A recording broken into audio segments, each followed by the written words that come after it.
We're back, super quick time. It's been not a long time since I spoke to Dan, but it's the preview for Everton versus West Ham, or West Ham versus Everton, should I say. Dan, how are we feeling, mate? We got the 3 points, the most important thing, and it doesn't get easier, does it? Everton are a tough old side. You were telling me beforehand their away record's been top this season. Be top, yeah, 33 points, mate, this season. So they're not going to make it easy. I think they probably prefer being on the road than at home, to be fair, at Goodison. But buzzing after Burnley, great win after initial doubts. But this one's to be fair, mate, all games are tough in the Premier League, and this is another one. But I think we can cause them a few issues. I think it'll be a good game, to be honest. I hope so, anyway. Yeah, I think we caused them a lot more issues, to be honest, than last time out. I think last time we were struggling a little bit with injuries. Our form had dipped slightly. I remember we got the draw against Brighton, we got a draw against Southampton, and it was that win, wasn't it? Souček last-minute winner that got us through. But to be honest, mate, you feel that you've got Lingard in the side now, Mikel Antonio. There's more angles to the way that we can attack Everton. Do you think West Ham are going to cause them a lot more issues than last time out? I hope so, yeah. I do hope so. I watched the game back this afternoon, actually, because it wasn't really in my memory. It was a while ago, wasn't it? But we nicked it, didn't we, at the last minute? It was a vital win. Souček again getting on the end of things. And we had a lot of set pieces that day. I think that was where we caused the main issues from. I think aerially, they're not the best without Mina. So it's good to exploit that. And hopefully we can do the same on Sunday. Really use our height to an advantage and hurt them. And we were the better team, to be fair, even though we had a lot of personnel. I thought we edged it in the reverse fixture. So hopefully we can do the double and move on. Yeah, we were speaking beforehand, weren't we? They used to be our bogey team, Everton, and we picked up some decent wins over the past couple of years. So I mean, there's not the same level of trepidation. Burnley have become that team, and look, we did the double over them. So I'm feeling relatively confident. I think Everton have been a weird old team this season. Obviously, they start the season blinding and Calvert-Lewin's banging in the goals. And now you kind of look at them and think, again, do really well away from home. And at home, they just, when they've got possession of the ball, they can't deal with it. I wonder whether West Ham might try and give them possession, try and almost play into our hands a little bit and allow them to open up, because that's where we're going to hurt them. They've had defensive problems all season. They've been all over the place, struggling with deliveries. I'm sure David Moyes is going to look at that on Sunday. Definitely, because when you watch them against Villa and Watkins pipped Holgate for the first goal, they're not good under pressure, are they? Once you sit off them and say to them, you can have the ball, do your thing, and invite them forward, they panic for some reason, And then in contrast, the Arsenal game, before that, I know Arsenal are in great shapes, obviously, but I thought they were a much better team. The game just suited them a lot better. So yeah, you're right. It's the better away from home, but they're hugely frustrating. Imagine being an Everton fan. You get a few wins and then you lose to Villa, and then it's back. One step forward, 2 steps back, isn't it? And that's the thing for them. It's that consistency under Ancelotti that they'll be looking to get. But there's signs there that they can do that. Yeah, I feel that when Everton have got a full strength first 11, they can give any team some problems. I think Rodriguez is a huge miss for them. Every time that he's in that side, the way that Ancelotti has accommodated and given him the freedom to get on the ball. And I think there was a lot of questions whether he could adapt to the Premier League. But when you've got a man like Carlo that's worked with him previously, you'd expect him to give his issues. And when he played against West Ham and he come on for those 20 minutes, there were kind of signs that he was getting on the ball a little bit. And that was where the worry was. I don't fear Everton with a Gylfi Sigurdsson. I know he works hard for the side, but I just don't feel that they're going to be able to break us down as much. And I think that's why we may be a little bit more comfortable than we were last time out. That's it. He's not as, I don't know, he's not got that killer pass on him, has he? He's got more, I think he's got more goal contributions this season, actually. He's got 10, which isn't too bad for him, because they thought he was finished under Ancelotti and Rodriguez coming in. But Sigurdsson's kind of, it's healthy competition between the two. But like you said, Rodriguez is a really good player. He's always had that ability. You remember that goal in the World Cup he scored as well? That volley. Of course. Yeah. Oh, he can't not. But most shot creating actions this season, most progressive passes, most final third passes. So he is a game match winner on his own. And him being missing hopefully plays in our favour, because he is a top player. Yeah, and a lot of how much he was affecting things was a lot to do with the way that Everton played early doors. Wing backs and Digne getting forward. Richarlison, we spoke about beforehand, getting on, playing on the shoulder, causing team issues. And for me, it feels like Everton, we're not seeing the same type of Everton anymore. Everything's very much in front of back fours or even back fives. Yeah. And when you do that, Calvert-Lewin, as good as I think he is, and obviously I think he'll go to the Euros, it goes without saying, West Ham dealt with him very well, setting the back line back at times, stopping him playing in beyond, and we shut him out. And for me, outside of him, you're after just a moment of brilliance from a Richarlison or a Sigurdsson, because I don't see it from open play, to be honest. No, exactly. And that's what Rodriguez does as well. He unlocks them players around him. He unlocks Richarlison. He sees passes that other players don't. He always has done. So his vision allows Richarlison or Calvert-Lewin to get that extra yard of space and then to score. So him being missing or absent for this game, hopefully, is a huge blow for them. Because like you said, Sigurdsson's good, but he's not.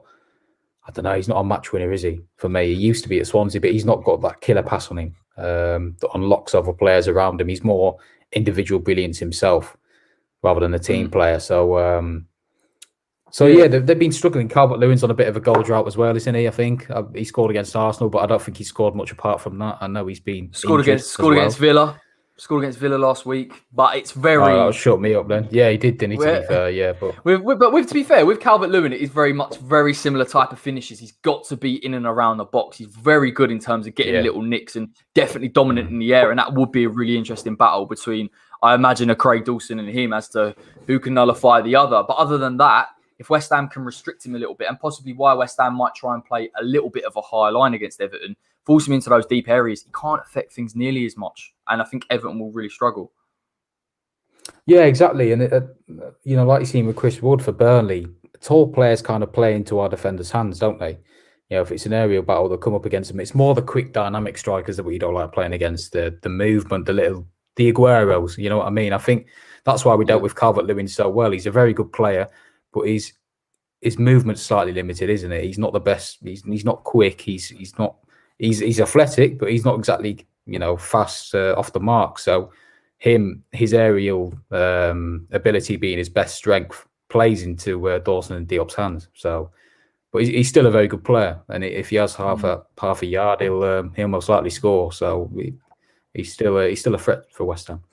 Yeah, I think just in general play, isn't it? He's not gonna. You look at Mikel Antonio, the way he picks it up from deep and dribbles with it. Like Calvert-Lewin really can't do that or offer the same type of threat. So it's a lot easier to defend against. And let's talk about West Ham's defensive midfield partnership, because I think Declan's not going to be fit enough for this game, unfortunately. I would have liked to have seen him in and around the squad. So it probably will be Manu Lanzini.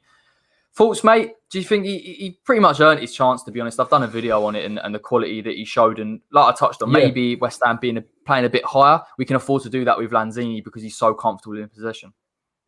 Yeah, against Burnley, what was it, 95% pass accuracy? He's earned his place for me for a few more weeks. I think he deserves it. I think it'd be very harsh to drop him all of a sudden. And I wouldn't risk Declan.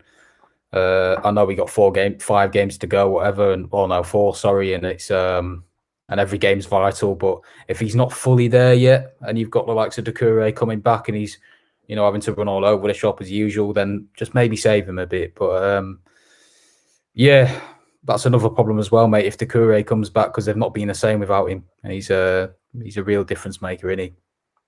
Yeah, it is. And, the way that Everton could press against Lanzini is a bit of a litmus test, isn't it? Because I think Burnley did press up against Lanzini, but to the extent that Everton will out of possession, it's a different level, particularly if Doucouré's there as almost that third-man midfield press. Sigurdsson, albeit not the most athletic, will press high. So it will put him under a lot of questions. But once you bypass that press, that Everton midfield is a little bit suspect. And we've got serious ball carriers in there. Fornals, Lingard, Ben Rama. Does Ben Rama start for you, Dan? Is it one of the games for him, or do you think Jared should come back in? Tough one, isn't it? Who played against Goodison? Was it both?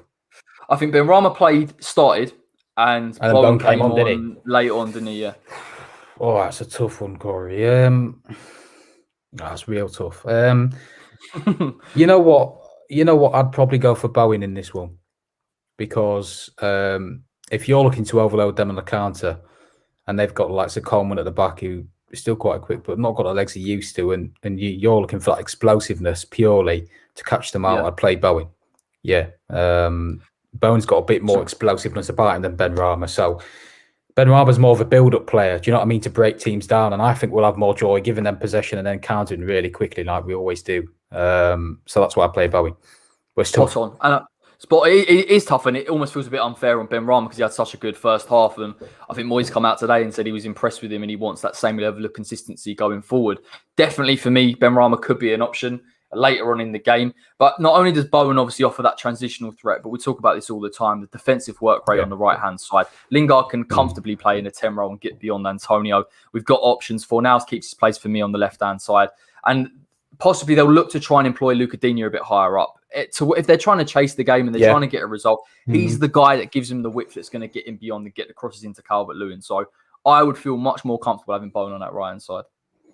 Yeah, completely. That's where, Calvert-Lewin's joy comes from Digne. He's most crosses this season. I think he's up there for progressive passes. So it shows how vital he can be in that transition for them as well. He's a very good player, as we know. And the fear for me, mate, is that I just hope if we play Lanzini there and we stick him there, which he's deserved, if Doucouré comes back for Gomez for them, if we get overrun by them. Because Lanzini, I was surprised actually by how Lanzini didn't have a lot of defensive work to do, did he? He was sitting deep, collecting the ball from deep. But in terms of defensive work, I thought he was let off, to be honest. But against Everton, I feel like he'll have more responsibility. So that's my concern. Will Doucouré, who's coming back in and's got legs all over the place, will that cause us an issue? I'm not too sure.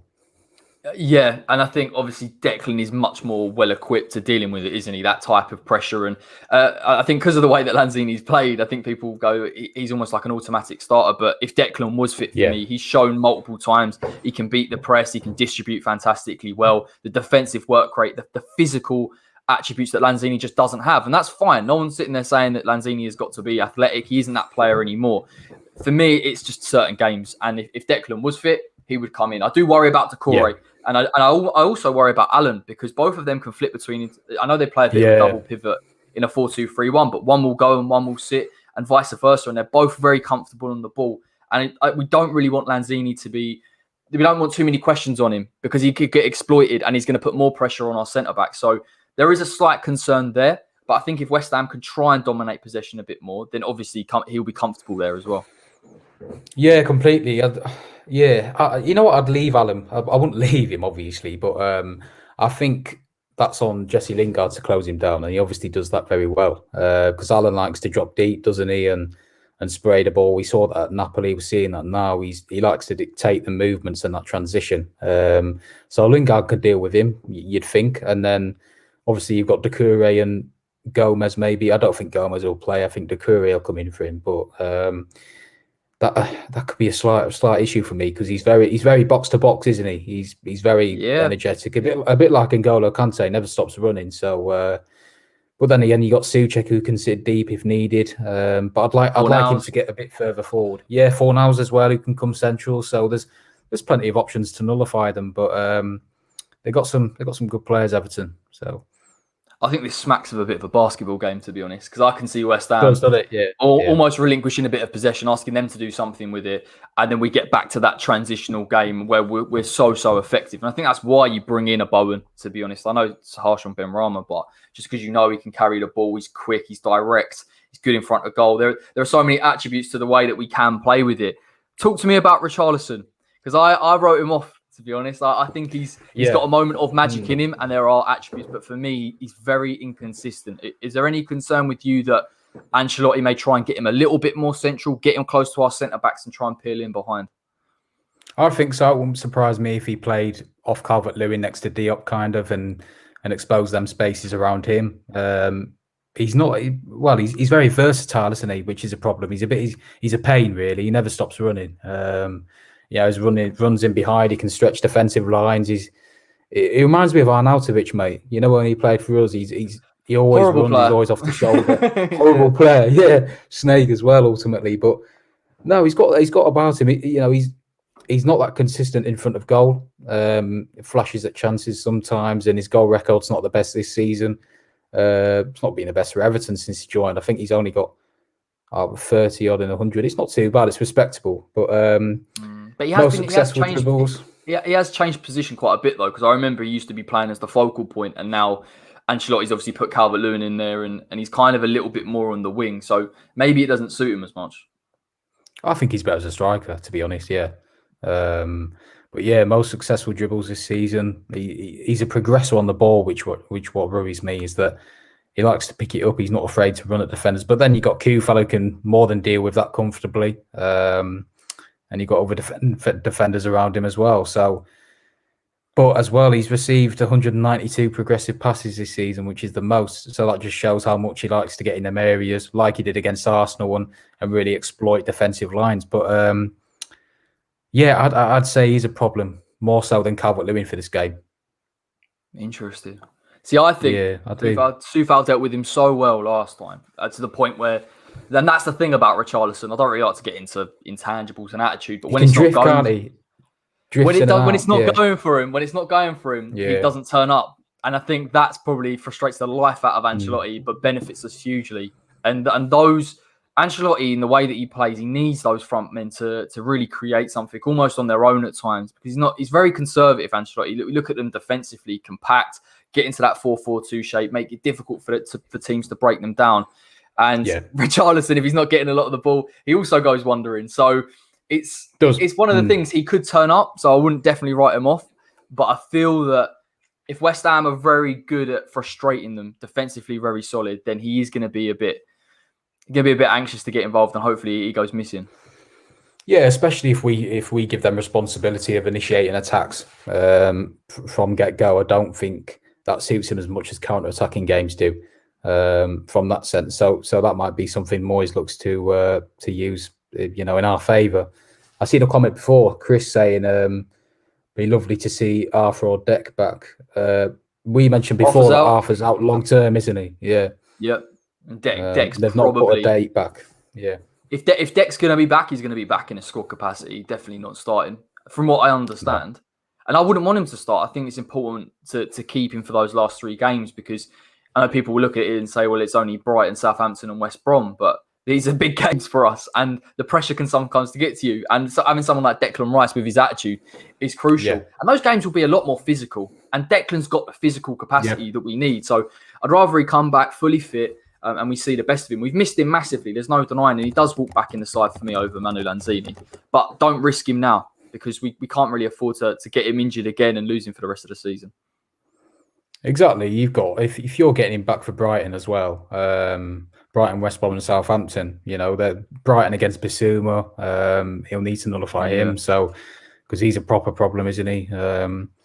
So yeah, I wouldn't rush him back as well because of the Euros. He's one of the first names on that team sheet as well, believe it or not. I do wonder why that could be part of the reason why he hasn't come back so quickly. I wonder whether him and Moyes are looking at it thinking, I've got the Euros coming up, I don't want to get injured. There's been a few players that we've seen in and around the league, Danny Ings being one that's got injured, probably unlikely to go to the Euros. Jordan Henderson struggling to get back in. You'd hate for Declan not to get in there, because he's a nailed-on starter. He is, isn't he? Yeah, I think that'll be it. And you imagine as well the animosity between Rice, not that there would be, but Rice wouldn't be very happy if we rushed him back, said he was ready, and then he gets injured again and tweaks it even worse than last time. Do you know what I mean? So it's probably right that we're, taking care of him, because he's our most important player. He needs to come back fit and firing. And I'm sure they've got the Euros in mind as well for that. So I've seen a comment before, mate, Chris saying it'd be proper harsh on dropping Benrahma. Depends how you want to look at it, Chris. I think at the end of the day, I always say, I know he had a good game and it's harsh on possibly his development, but we just need to play a certain. Everton are no pushovers, but Burnley aren't no pushers. But I just think Everton can cause us a few more issues, particularly in those wide areas. And for me, you've got to get Jared Bowen back in there. He's had pretty much a game off in the last game, so he's fully fit. He's fresh, ready to go. Fornals, for me, he's almost undroppable just because of his work rate off the ball and how good he was on the ball as well against Burnley. Yeah. And Lingard speaks for himself, even though he had a bit of a down game. So it's harsh, Chris. It is harsh, but I'm really encouraged to see the words that David Moyes has said about Benrahma, because I think that's been something that's been muted around, that they don't get on, they don't like each other, but I think he just wants the best for him. And once Benrahma earns his trust a little bit, like he did in that Burnley game first half, he starts. I think he really pushes for a start, to be honest, in most games. Yeah, but it's about consistency, isn't it? About doing it more when he gets the opportunities, and healthy competition as well, Chris. Bowen as well has been a better player this season. He's had a lot of goal contributions, and I just honestly think he suits his game better than Benrahma does. Benrahma's more of a slow build-up player, but if we're looking to hit him on transition, Bowen suits the game more. Bowen, it suits Bowen down to the ground. So that's my ultimate thinking behind it. But it's a tough decision, yes, but Bowen edges it for me over Benrahma. And I think there's a bit of a sort of a common misunderstanding that Benrahma is a 10. I understand in terms of physical attributes and even technical attributes, but where a lot of his joy was coming against Burnley was on the left-hand side, where he used to play for Brentford.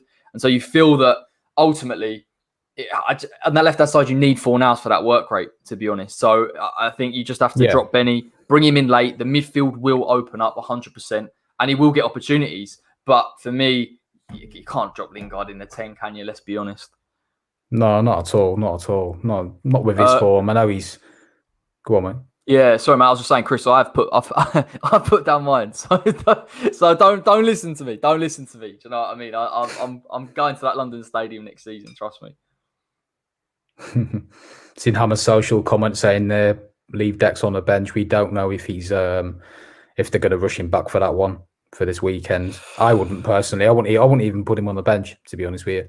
If he's not fully there, just he might have a fitness test, to be honest. See how he gets on with that. But if he's not fully fit, put him on the bench. I think what Lanzini showed us is how good at footballers we actually do have at West Ham that we do tend to forget about. The availability of him going and trying to pick up the ball, getting the attacking midfielders to sometimes drop a bit deeper, also accommodating them higher up. It just gives us a bit more flexibility. And Everton, to be fair to them, do press. And I wonder whether Moyes thinks, can I do it? Maybe he has to do it without Declan. Do you know what I mean? This is a big test for Manu because he's come out, he's had a fantastic performance. Can he do it against Everton, against tougher opposition? And that'll be really interesting for me to see. Yeah, definitely. It's a big game for Manu, bigger than the last one in terms of, like you said, can he keep it up? He's against better players, better midfielders, and a better team as well. And Ancelotti may think, hang on, he's very good on the ball, but he's not that great defensively. So if he switches off for a second, but what again fills me with confidence with Lanzini is he is very good on the ball, as I've just mentioned. Even if he is pressurised quite highly, or intensity by them, that he can keep it. He can get past that press. So plays the right pass, doesn't he? Plays the right pass. Does. That's the key. He does, yeah. Yeah, he's always done that. He's always dropped deep to receive the ball. He's always been confident in them areas. So it was very intelligent by Moyes to see that because he played there under Bilic, didn't he? And he did so well there. So no, it's great for Manu as well because he deserves it. Yeah, I said that in my video. I'm buzzing for him. I can't lie. I'm buzzing for him. I hope he keeps showing this type of form because it is a real good thing to see and definitely gives us a little bit of squad depth. Should we touch on our favourite topic of the video, Issa Diop? Because that's the one that we always the elephant in the room.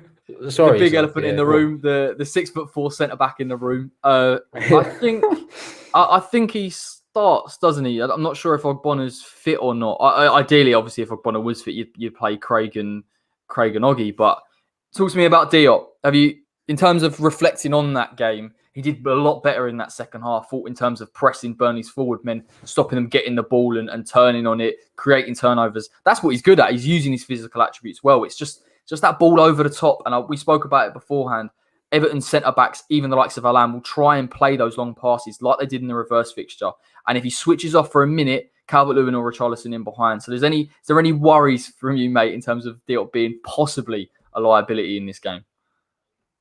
Yeah, every game. Look at this comment. Bird watching and ball watching. Oh, don't, man. We'll get criticised for an agenda, won't we? We get criticised for an agenda. But it's facts, though, mate. I don't want to be horrible on the geezer because there's a player in there, like we always say, but he is a liability. He is prone to a mistake, and he is a target for other teams. As we seen against Burnley, a simple ball over the top. He's bird watching, as the comment says. Yeah. And, thinking about what he's going to have for dinner. Goal.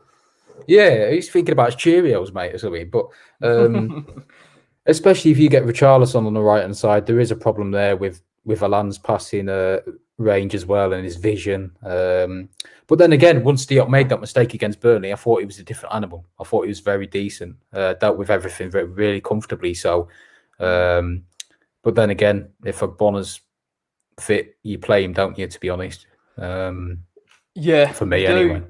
You trust him. Chris said no good Oggy news. I don't think X said he might be available. He didn't really pinpoint it, did he? To be honest, but he said he might be back. But I'd love to have him back for these type of games, you know. Diop plays like he's borrowed someone else's legs.